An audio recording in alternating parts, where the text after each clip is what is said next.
Présidence du président de la République, chef de l'État Issoufou Mahamadou. Les conclusions dans ce journal. Clôture ce matin l'hémicycle de la deuxième session ordinaire de session budgétaire de l'Assemblée nationale au titre de l'année 2020. C'était sous la présidence du président de l'institution, Ousseini Tinni. Le ministre de la Défense nationale, Issoufou Katambe, en visite de travail dans la région de Difa. Il est allé réitérer le soutien des plus hautes autorités nigériennes aux forces de défense et de sécurité en poste dans la localité. Messieurs, mesdames, bonsoir et merci de suivre cette édition de 20h30 que nous ouvrons avec la météo qui prévoit en cours de nuit la persistance de la couverture nuageuse sur le pays. Le bulletin météorologique, c'est dans une présentation de Ousmane Bawa. Chers téléspectateurs, bonsoir. Le temps reste toujours dominé par la présence de cette couverture nuageuse sur le pays. Quant aux températures minimales, elles restent quasiment stationnaires sur le pays. Ainsi, ce matin, c'est à Bilma qu'il a fait plus froid avec 8 degrés Celsius et la température la plus élevée, 22 degrés Celsius relevée à Tilaberi. Sur le reste des régions du fleuve, il a été relevé 20 degrés Celsius. Et sur l'Ader, 17 degrés Celsius, 17 également à Zanderville. Et sur le département de Gouré, il a été enregistré ce matin 16 degrés Celsius, 16 à Ngingimi, 16 également à Difaville. Cet après-midi, sur l'imagerie satellitaire, il est observé la présence d'une couverture nuageuse sur le pays, ce qui nous amène à prévoir la persistance de cette couverture nuageuse sur le pays en cours de nuit. Pour la matinée de demain, il est prévu toujours la persistance de cette couverture nuageuse sur les régions du fleuve et de la poussière en suspension sur le reste du pays. Quant aux températures minimales prévues pour la matinée de demain, sur le Manga, il est prévu 17 degrés Celsius à Ngingimi, 17 également à Difaville. Sur le Damagaram, c'est à Magaria qui fera plus froid avec 13 degrés Celsius. Il est prévu 18 degrés Celsius à Maradi, 18 également à Benoukoni. Sur les régions du fleuve, il est prévu 20 degrés Celsius à Dosso, 21 à Niamey et à Tilaberi. Et sur la partie nord du Niger, il est prévu 16 degrés Celsius à Agadez et 8 degrés Celsius à Bilma. Chers téléspectateurs, c'est l'essentiel de cette page météorologique. Au revoir et à demain. Note nécrologique décès ce jour, mercredi 23 décembre 2020 à Niamey, du gouverneur de la région du Niamey, M. Issaka Hassan Karanta. La levée du corps à l'hôpital général de référence, suivi de l'enterrement au cimetière de Damana, est prévue demain à partir de 9h. Que son âme repose en paix. Amen. Nous venons d'apprendre également le décès ce jour 23 décembre 2020 de l'ancien ministre de l'enseignement de base, M. Hamani Haruna. Que son âme repose en paix. Amen. La suite de cette édition, le Conseil des ministres est réuni ce jour, mercredi 23 décembre 2020, dans la salle habituelle des délibérations sous la présidence de Issoufou Mahamadou, président de la République, président du Conseil des ministres. Après examen des points inscrits à son ordre du jour, le Conseil a pris d'importantes décisions. Nous avons avec nous sur ce plateau Amadou Issoufou pour les conclusions. Au titre de la présidence de la République, le Conseil des ministres a adopté le projet de décret portant à adoption de la stratégie nationale d'achat locaux d'aliments auprès des petits producteurs. L'objectif général de la stratégie nationale d'achat locaux d'aliments auprès des petits producteurs est de contribuer à l'amélioration des conditions de vie des petits producteurs, agriculteurs et éleveurs à travers l'amélioration du cadre juridique et la promotion des bonnes pratiques d'achat locaux d'aliments auprès des petits producteurs. L'appui à l'organisation de la commercialisation des produits locaux agricoles, végétaux et animaux, le renforcement des capacités organisationnelles, techniques et financières des petits producteurs et de leur organisation. Au titre du ministère de l'Intérieur, de la Sécurité publique, de la décentralisation des affaires coutumières et religieuses, le Conseil des ministres a adopté le projet de décret complétant le décret 2020-886 PRN du 4 décembre 2020 constatant la démission de certaines personnalités candidates aux élections législatives 2020. Présidence de la République, Madame Rabiu Hawa Hambali, inspectrice générale d'État à la présidence de la République. Conseil économique, social et culturel CESOC, M.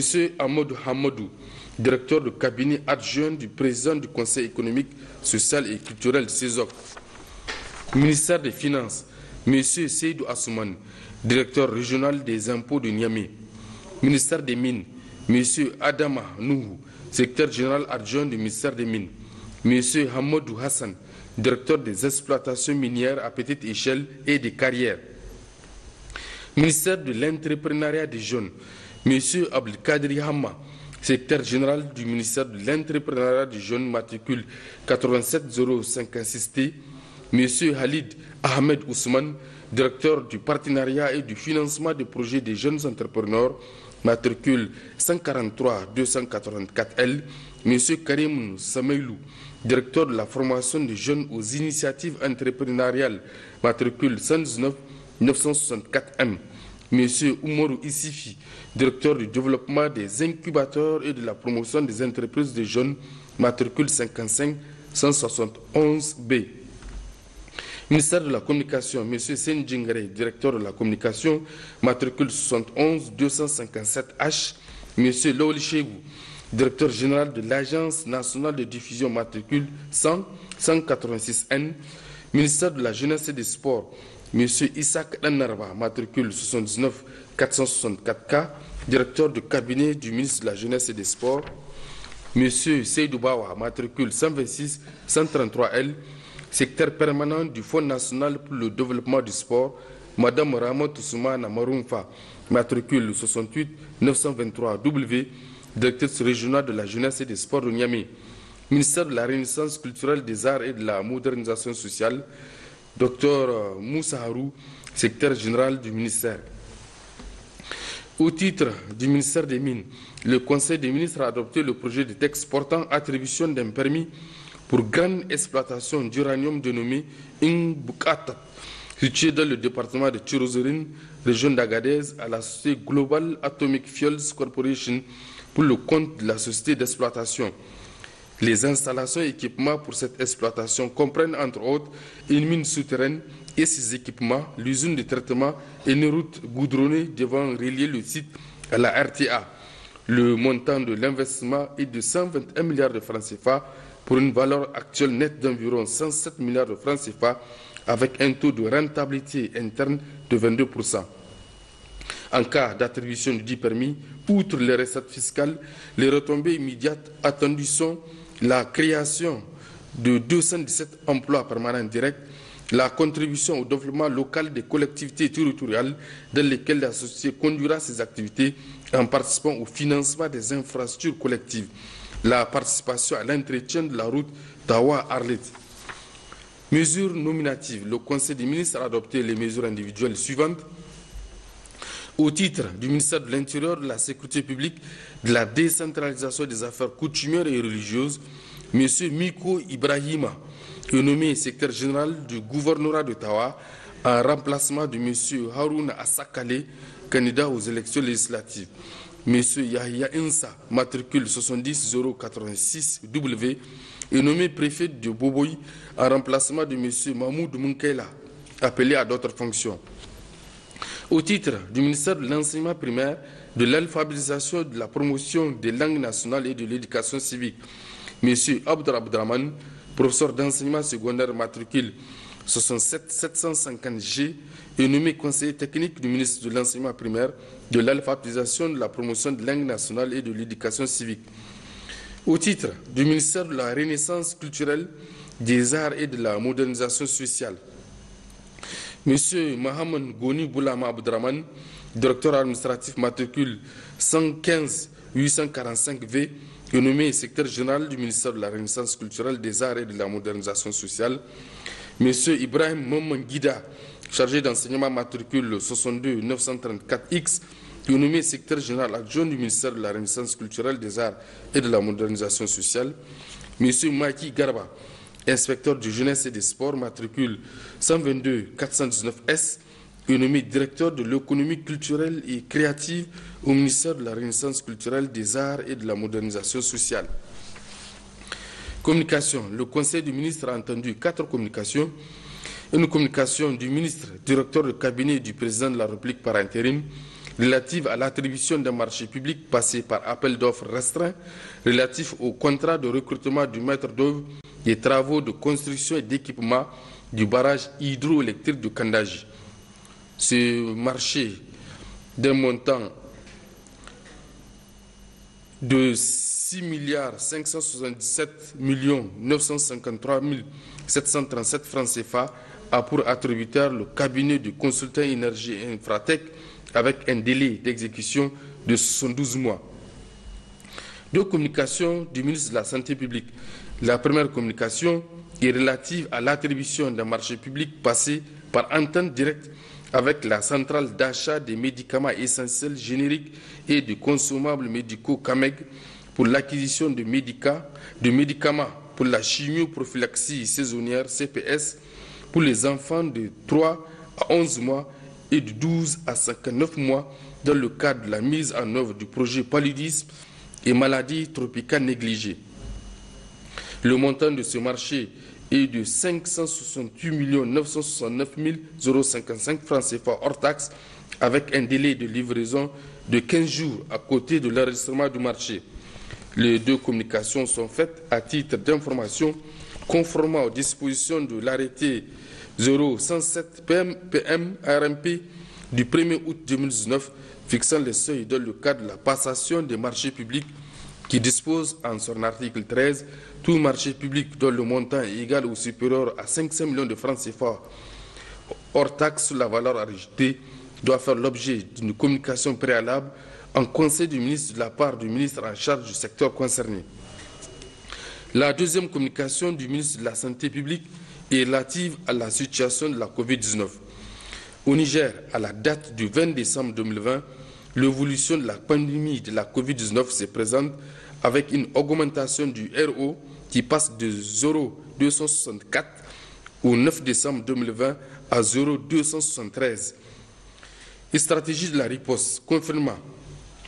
Total cas confinés 18 958, total cas sortis du confinement 16 996, total cas en cours d'auto-confinement 1962. Situation particulière du point d'entrée d'Ayourou, région de Tillabéri. Il faut noter la particularité de la situation du point d'entrée d'Ayourou qui se caractérise par la recrudescence des cas de la COVID-19 depuis le 12 novembre 2020 dans la région de Tillabéri, précisément au point d'entrée d'Ayourou. En effet, 183 nouveaux cas ont été enregistrés dans cette région à la date du 21 décembre 2020, dont 118 provenant du point d'entrée d'Ayourou, soit un taux de 64% lié au site aurifère du Mali, Intakalam, cercle de Gao. La poursuite du trafic au niveau de la frontière en aller et retour qui a enregistré 1842 passagers au point d'entrée, d'où la problématique de l'application relative à la fermeture des frontières terrestres. Le faible accompagnement des autorités locales dans la gestion de la situation. Pour remédier à cette situation, les actions suivantes ont été entreprises. La supervision du point d'entrée d'Ayourou par le niveau central, la mise en place d'un site de dépistage systématique avec les PCR au point d'entrée d'Ayourou, l'envoi d'une équipe multidisciplinaire d'appui à la gestion de la Covid au niveau de la région de Tillabéri. Stratégie de prise en charge. Au total, 57 256 tests sont réalisés au 21 décembre 2020, dont les résultats seront répartis comme suit. 2724 cas confirmés positifs, 1432 sorties guéries, 87 décès enregistrés, 1205 patients actifs. Il faut par ailleurs noter que du 1er au 21 décembre 2020, 1176 nouveaux cas positifs sont notifiés, soit 43% de l'ensemble des cas cumulés. On assiste à une recrudescence des alertes en décembre 2020, soit 55% contre 45% auparavant, conscient de voyageurs demandeurs de PCR. C'est-à-dire que plus de la moitié de 1176 nouveaux cas sont des malades avec des symptômes francs. À noter que des cas de décès communautaires sont de plus en plus notifiés. Défis et difficultés.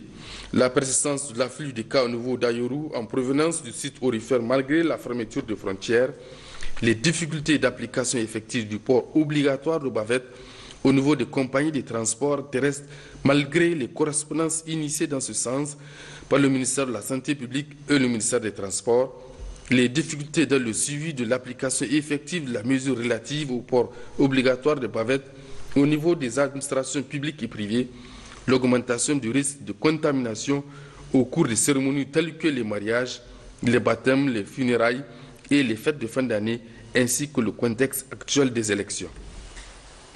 Mesures prises, la fermeture immédiate des bars, des boîtes de nuit et des lieux de spectacle à compter du 24 décembre 2020 pour une période de 2 semaines renouvelable. Le respect strict des mesures barrières dans tous les restaurants, à savoir le respect de la distanciation, le lavage de mains, la désinfection régulière des lieux. L'interdiction des rassemblements lors des décès, des mariages, des baptêmes et des autres formes de réjouissance telles que le fouendi. La fourniture de masques subventionnés par l'État aux personnes déclarées positives ainsi que leur contact pendant leur période de suivi afin de contribuer à la rupture de la chaîne de transmission. L'application stricte des mesures de prévention dans les marchés urbains et ruraux. Les autorités administratives et municipales sont chargées de veiller à l'application stricte de cette mesure, veiller au contrôle du dispositif de lavage de mains dans les marchés, à assurer la désinfection régulière de ces marchés. Le suivi de l'application effective des mesures barrières dans les administrations publiques et leur démembrement, ainsi que dans les entreprises privées, aussi bien pour les agents que pour les visiteurs. Les ministres sont instruits pour le suivi de l'application de cette mesure, notamment en ce qui concerne le port obligatoire des bavettes au moyen de contrôle régulier des inspecteurs des services, des forces de sécurité, des visites inopinées des ministres des services relevant de leur département ministériel, ainsi que des sanctions en cas de manquement. Le lavage de mains ou l'utilisation des gels hydroalcooliques, la désinfection régulière des locaux. Dans les lieux de culte, mosquées et églises, le port obligatoire des bavettes, le lavage de mains ou l'utilisation des gels hydroalcooliques, la désinfection régulière des locaux, les autorités municipales et les leaders coutumiers et religieux sont chargés de veiller à l'application de ces mesures. Dans les transports en commun et les gares, le port obligatoire des bavettes dans les bus interurbains, les bus intra-urbains, les FABA et les taxis. Les forces de l'ordre, les syndicats des transporteurs et la Chambre de commerce et d'industrie sont chargés de veiller à l'application stricte de cette mesure. Le lavage de mains et ou l'utilisation des gels hydroalcooliques, la désinfection régulière des locaux des gares et des moyens de transport, l'intensification de la sensibilisation et l'information du grand public, la mise en place d'une stratégie de communication à base communautaire en collaboration avec toutes les parties prenantes et en réadaptant les messages et les supports existants au nouveau contexte marqué par des cas asymptomatiques à travers les médias, les chefs coutumiers, les leaders religieux, les leaders d'opinion, les associations à base communautaire, etc. Par ailleurs, en cette période de campagne électorale, en ce qui concerne les regroupements à caractère politique, le gouvernement compte sur le sens élevé de responsabilité des leaders politiques et leur collaboration pour limiter la propagation du virus.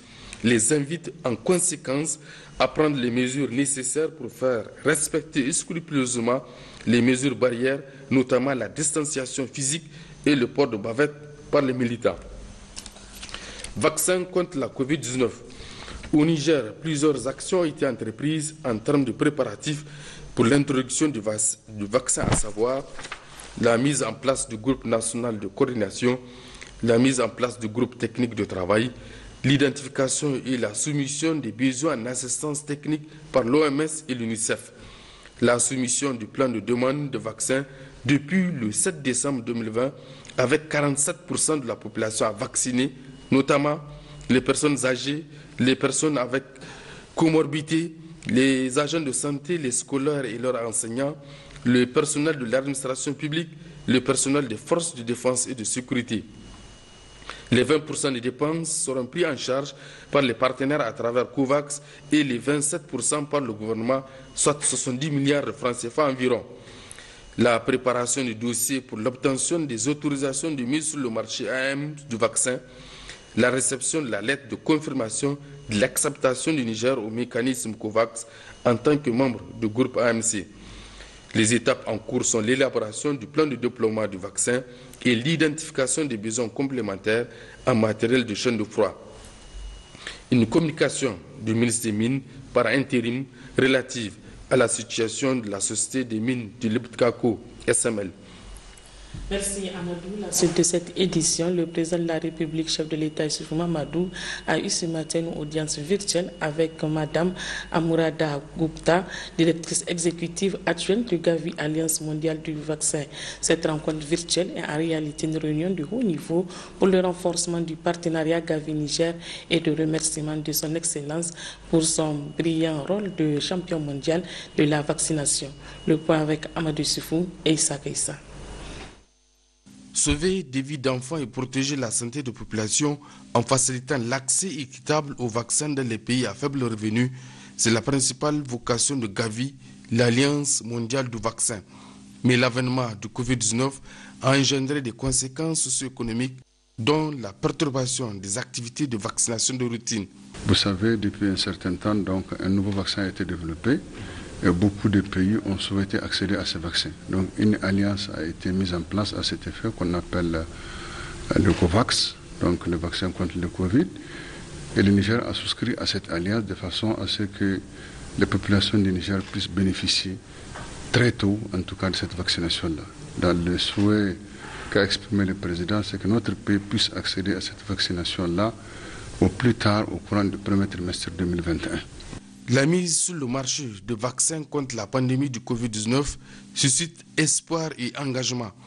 Champion mondial de la vaccination, le président Issoufou Mahamadou entend créer les conditions d'une acquisition à large échelle de vaccins. La vaccination est destinée à couvrir environ 47% de la population, constituée essentiellement des personnes les plus exposées, des personnes faibles, donc les vieux, des personnes qui ont des comorbidités ou bien en tout cas des personnes dont le travail comporte beaucoup de risques par rapport à la contamination.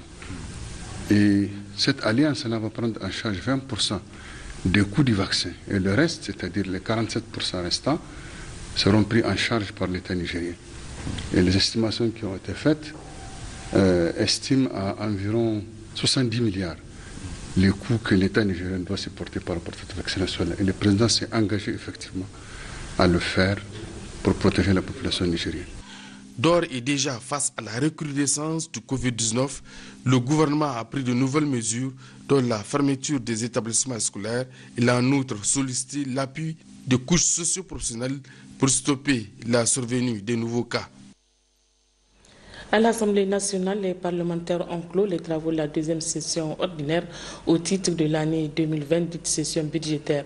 Un seul point inscrit à l'ordre du jour de cette séance plénière, le résumé de toutes les sessions organisées cette année à l'Assemblée nationale. Le point avec Jamil Amadou et Habibou Abdraman.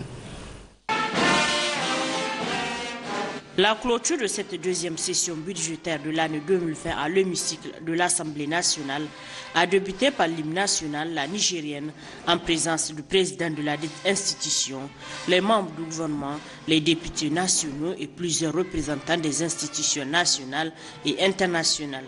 Une cérémonie solennelle donnant l'opportunité au président de l'Assemblée nationale, Ousseini Tinni, de remercier l'entière participation et l'engagement de tous. Au cours de cette séance, Maître Bourema Mamadou Foudi, commissaire à la Commission nationale des droits de l'homme, a prêté le serment d'assurer le secours professionnel dans le respect de l'éthique et de la déontologie. Vint ensuite le résumé officiel de toutes les sessions budgétaires lues par le président Ousseini Tinni. Je voudrais demander à chacun d'entre vous, du fond de son cœur, de rendre grâce à Dieu, le Tout-Puissant, le Miséricordieux, pour nous avoir permis de boucler cette législature dans la paix, la sérénité et surtout avec le fort sentiment du devoir accompli. En effet, voici que nous clôturons cette deuxième session ordinaire de l'année 2020, alors que s'achève le mandat que nos compatriotes nous ont confié. Il y aura bientôt 5 ans en mars prochain. Cette deuxième session qui s'est déroulée de manière fugace, parce qu'en concurrence avec la campagne électorale actuellement en cours, nous aura pourtant permis de doter notre pays d'un budget sincère et réaliste, indispensable viatique pour les futures autorités de notre pays. Elle nous aura également permis d'adopter de nombreuses lois générales, comme la loi de règlement 2018, la loi portant statut du personnel militaire des forces armées, ou celle portant statut autonome du personnel de la Cour des comptes. Distingués invités, au-delà de cette session, s'il faut jeter un regard rétrospectif sur toute la législature, l'on ne peut que se réjouir du travail que nous avons abattu. Il a aussi rappelé les défis liés aux préoccupations du moment, notamment les aspects sociaux, politiques, culturels et économiques.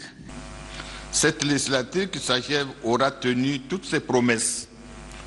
352 lois adoptées, dont de nombreuses ratifications d'accords de prêt, de financement d'opérations de développement et surtout des textes structurants ayant vocation à accompagner la renaissance de notre pays.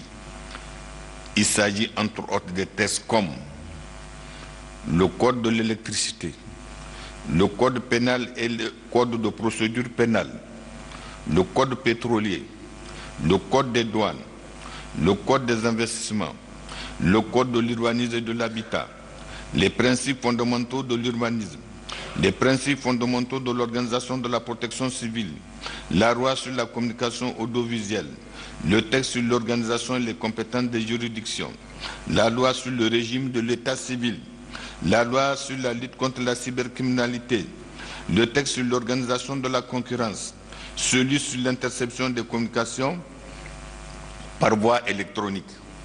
Ces différents textes qui viennent compléter l'arsenal juridique en construction depuis la première législature ont permis à notre pays significativement d'avancer dans la voie du renforcement de notre démocratie.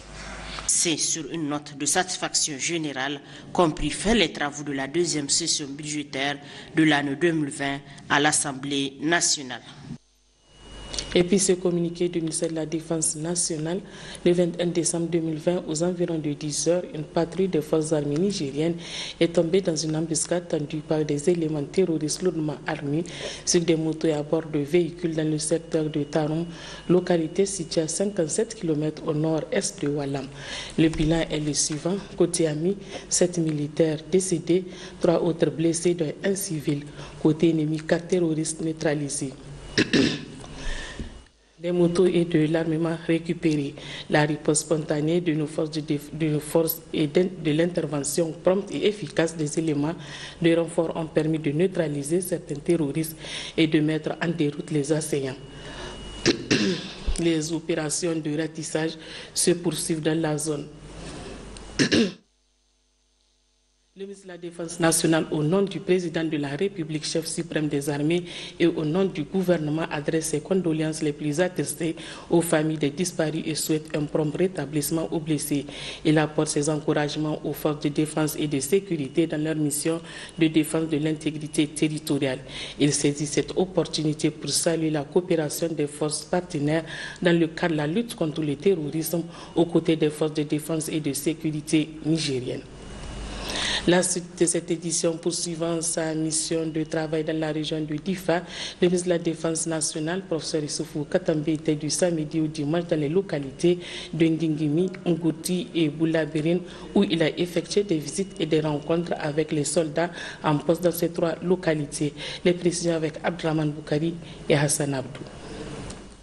Dans les localités de Ngigimi, Ngurti et Blabrine, c'est un accueil de grand jour empreint de chaleur et digne de l'hospitalité légendaire du Canem qui a été réservé au ministre de la Défense nationale, le professeur Issoufou Katambe, qui voyage à la tête d'une forte délégation composée du gouverneur de la région de Difa, M. Issa Lemine, du chef d'état-major des armées, le général de division Salifou Modi, du haut commandant en second de la gendarmerie nationale, le colonel-major Karimoun Hima, et des hauts responsables de son département ministériel, ainsi que ceux de l'état-major.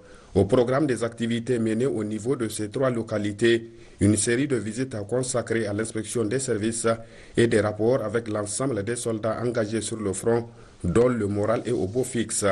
Occasion donc pour le professeur Issoufou Katambe de Ngigimi à Blabrine en passant par Ngurti de transmettre de prime abord à ces vaillants soldats tous les encouragements et les félicitations du président de la République, chef de l'État, chef suprême des armées, son Excellence Issoufou Mahamadou, face au travail remarquable qu'il ne cesse d'accomplir dans la défense de l'intégrité du territoire national, la protection des personnes et de leurs biens et la sauvegarde des institutions de la République, avant de s'attarder sur les réformes en cours pour l'amélioration des conditions de vie et de travail du personnel militaire. L'Assemblée nationale a adopté un nouveau statut du personnel militaire.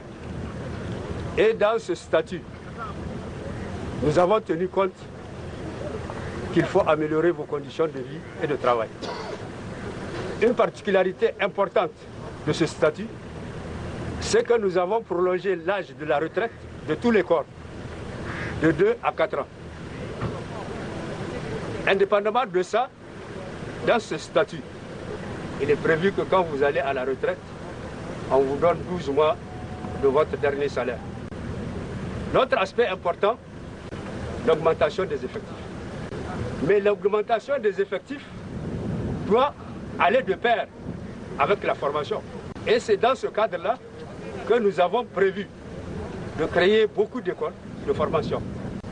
À partir du 1er janvier, nous allons avoir, en plus des écoles que vous connaissez, l'école d'état-major du Niger.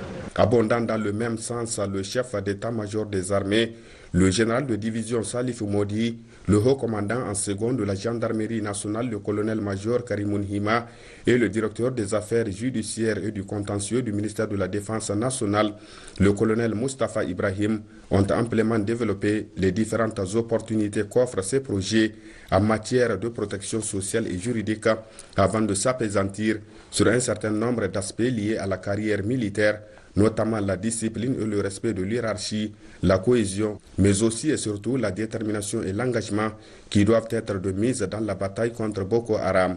Signalons qu'en marge de cette série de visites et rapports, la délégation ministérielle a au niveau du village de Blablin rencontré les habitants de cette localité située à la frontière avec le Tchad. À travers cette rencontre, il s'est donc agi pour le ministre Issoufou Katambe et le gouverneur de la région de Difa, M. Issa Lemine, de manifester une fois de plus toute leur solidarité et compassion à l'endroit de ces vaillantes populations, mais aussi et surtout les rassurer de la présence effective de l'État dans cette partie du bassin du lac Tchad et les dispositions prises en matière de sécurité. Notez à présent l'arrivée hier à Maradi de la caravane de sensibilisation du comité des sages de la Commission nationale des droits de l'homme CNDH sur la tenue des élections apaisées. Les présidents avec Sanana Tahi et Nassir Nakakali. Les Nigériens sont appelés aux urnes le 27 décembre 2020, un moment crucial et décisif dès lors qu'il s'agit de choisir celui à qui confier les destinées du pays pour une période de 5 ans. Cependant, cette période post-électorale est susceptible de conflits si l'on y prend garde. En tout état de cause, les attentions sont focalisées sur le Niger et les yeux rivés sur les Nigériens face à ces défis énormes conjugués à l'insécurité, aux conséquences des inondations et à la Covid-19.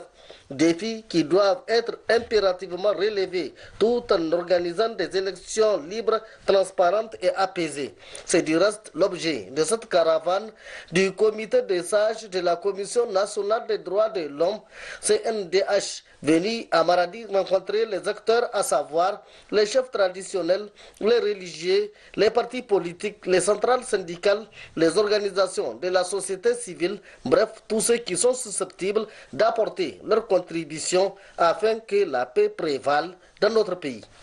En premier lieu, le comité des sages a fait appel au président de la République, chef suprême des armées, président de la magistrature, à sa façon de contribuer directement ou indirectement à l'apaisement.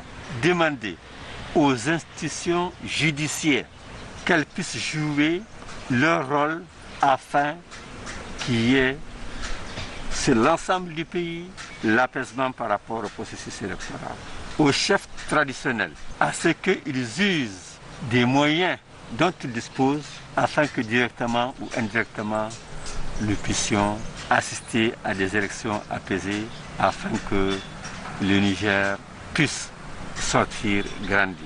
Des centrales syndicales, des partis de la majorité, tout comme de l'opposition et des partis non affiliés, qu'ils s'adressent également à leur militant afin que nous puissions assister à des élections apaisées. À l'endroit des femmes et des jeunes, la frange la plus active au cours du processus électoral, près de 113% de l'électorat cette année a joué leur partition. Aux médias, qu'ils adoptent un comportement responsable dans la collecte, le traitement et la diffusion de l'information en matière électorale. Après ces messages dont les membres de la caravane sont porteurs, les participants ont posé des questions d'éclaircissement et contribué à l'enrichissement des points évoqués avec en toile de fond plaidoyer pour des élections apaisées. Poursuite de la série de présentations des candidats à la présidentielle du dimanche prochain, selon l'ordre établi par le Conseil supérieur de la communication CSC. Aujourd'hui, nous ouvrons cette page par le portrait du candidat de l'Alliance des mouvements pour l'émergence du Niger, Amen Amin, Omar Hamidou Tchana. Alliance des mouvements pour l'émergence du Niger, Amen Amin.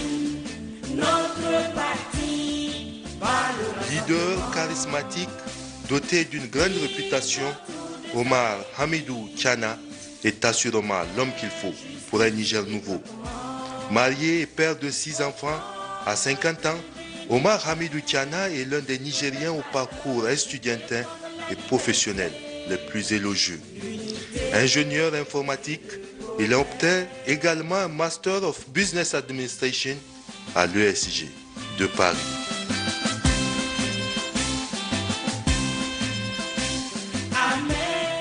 Du MNSD Nassara, où il débute sa carrière politique, à Amen Amin, en passant par le Modern Alpha Lumana, il aura marqué d'encre indélébile ses passages. Modèle d'intégrité, de courage et d'engagement, il occupa successivement des fonctions stratégiques au service du Niger. Conseiller du Premier ministre Hama Amadou en l'an 2000, vice-président du Conseil économique et social CESOC en 2006, député élu de Kolo en 2011 et la même année, ministre d'État, ministre des Mines et de l'Industrie, puis ministre des Transports en 2011.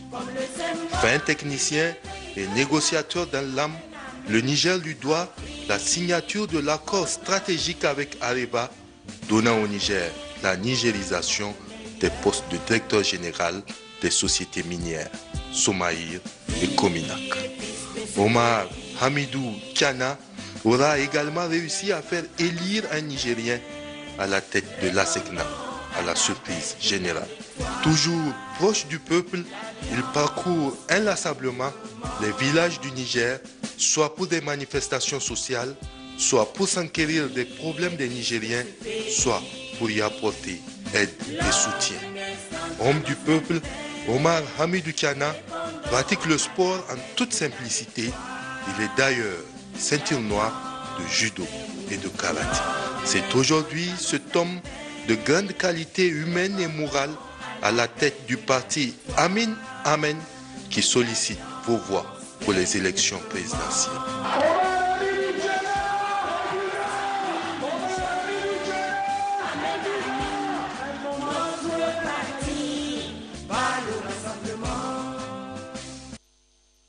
Le deuxième candidat que nous vous faisons découvrir ce soir est celui du parti Niger en avant ou Nigerena, Dr Abdallah Suleiman. Voici son portrait. Dr Abdallah Suleiman est né le 24 octobre 1972 à Niamey de nationalité nigérienne. Il a fréquenté l'école primaire successivement à Damagaram Takaya, Ngurti et Tessawa où il fut admis au CFEPD. Il poursuivit le collège et obtenu le BEPC à Kintabaraden. Orienté au lycée technique d'Ankasawa de Maradi, il obtint le bac E avec mention en 1991. Il est ingénieur, statisticien, économiste diplômé de l'école nationale supérieure de la statistique et d'économie appliquée d'Abidjan en Côte d'Ivoire après être sorti major de promotion de mathématiques supérieures et spéciales de l'Institut Polytechnique Félix Houphouët-Boigny de Yamoussoukro. Il obtient son doctorat de la prestigieuse Paris School of Business en France avec un sujet de thèse portant sur l'impact des institutions de politique industrielle sur la performance du secteur manufacturier en Afrique. Il a débuté sa carrière de 1996 à juin 1999 en tant que consultant junior principalement à l'Institut national de la statistique du Niger. Durant cette période, il a également enseigné l'économétrie et l'analyse des données à la faculté des sciences économiques de l'université Abou Moumouni Diofo de Niamey. Parmi les réalisations majeures, il a su superviser la privatisation de la Société nationale des eaux du Niger, la fusion de 2 banques locales et assurer le montage préfinancier de la privatisation de la Société nigérienne de télécommunications.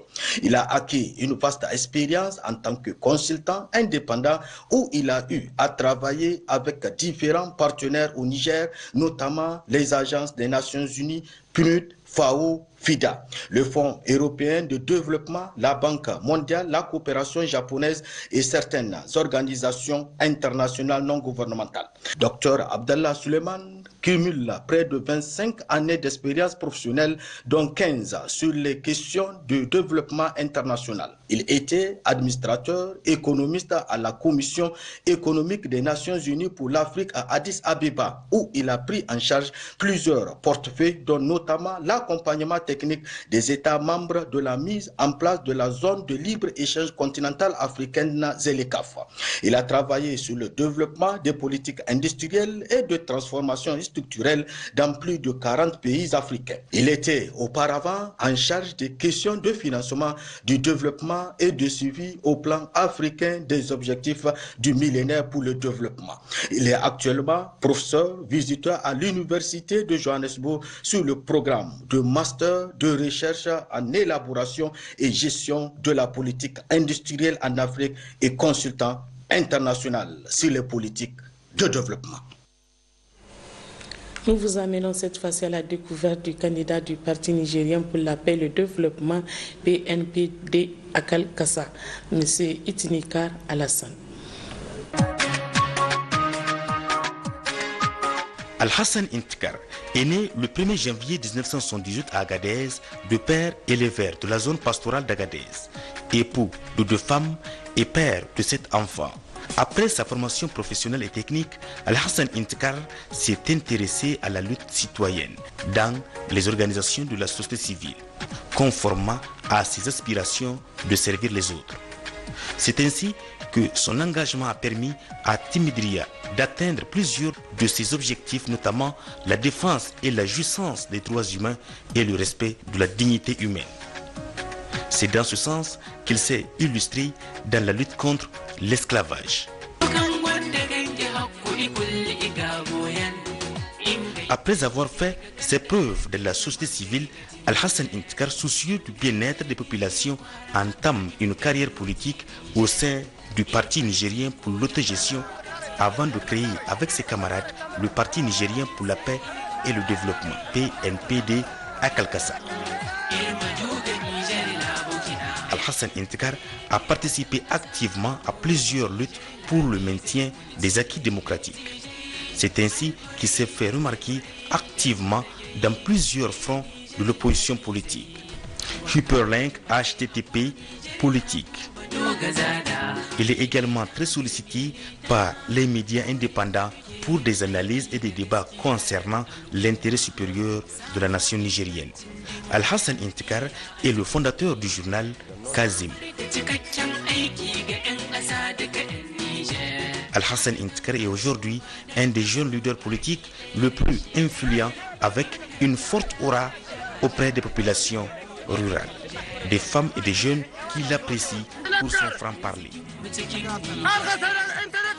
Monsieur Al-Hassan Intikar s'appuie sur son parcours de combat politique tant au sein de l'opposition qu'avec la majorité. Il dispose de solides amitiés et de soutien. Al-Hassan Intikar est polyglotte. En plus du français, il parle les langues tamashek, Hausa, Tagdal et Zarma. Écrit et parlé. Al-Hassan Intikar est un homme qui reste toujours attaché au monde rural. et aux préoccupations des agriculteurs et éleveurs, et toujours aux côtés des populations démunies et vulnérables. Ce qui le pousse d'ailleurs à parcourir toutes les régions, villes, villages et hameaux du pays pour aller à la rencontre des vaillantes populations en portant toujours ce message de paix et de développement.